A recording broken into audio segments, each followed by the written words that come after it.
Bonjour et bienvenue pour cette vidéo Je me soigne avec les runes, première partie. Pour cette première partie, nous allons parler du protocole de la page 81 du livre, lorsque la rune est portée sur soi. Dans un premier temps, vous avez lu les canalisations sur les runes de Florence de la page 25 à 74, et vous avez trouvé par exemple que la rune Lagu, page 47, correspond à votre problématique, manque de lâcher prise, trop de contrôle, etc. À ce moment-là, vous pouvez porter la rune sur vous dans la journée dans votre poche, ou la nuit dans votre pyjama ou sous votre oreiller, le temps nécessaire à son intégration, c'est-à-dire une semaine, un mois par exemple.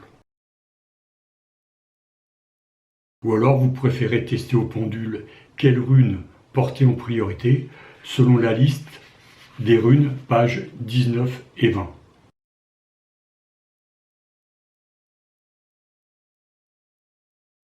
Et alors de la même manière, vous la portez sur vous, dans votre poche ou sous votre oreiller, comme vous le feriez avec une pierre, le temps nécessaire à l'intégration, c'est-à-dire une semaine, un mois, etc.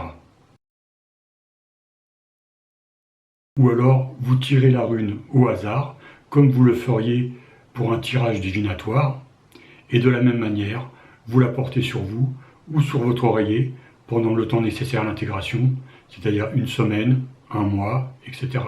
À la fin du livre, des runes sont à votre disposition pour être imprimées et découpées, comme celle que j'ai là et que j'ai tirée sur du carton pour vous permettre de commencer. Le temps d'intégration correspond au temps où l'information de la rune aura complètement intégré votre énergie et votre aura. Vous ne devez pas porter plusieurs runes en même temps. Choisir une rune, la porter le temps nécessaire et passer à une autre une fois le temps d'intégration terminé. Voilà, je vous donne rendez-vous pour la deuxième partie de cette vidéo où je vais plus détailler les protocoles de soins sur les douleurs. N'hésitez pas à vous abonner à notre chaîne et à prendre connaissance des formations en présentiel chez nous en Creuse. À bientôt.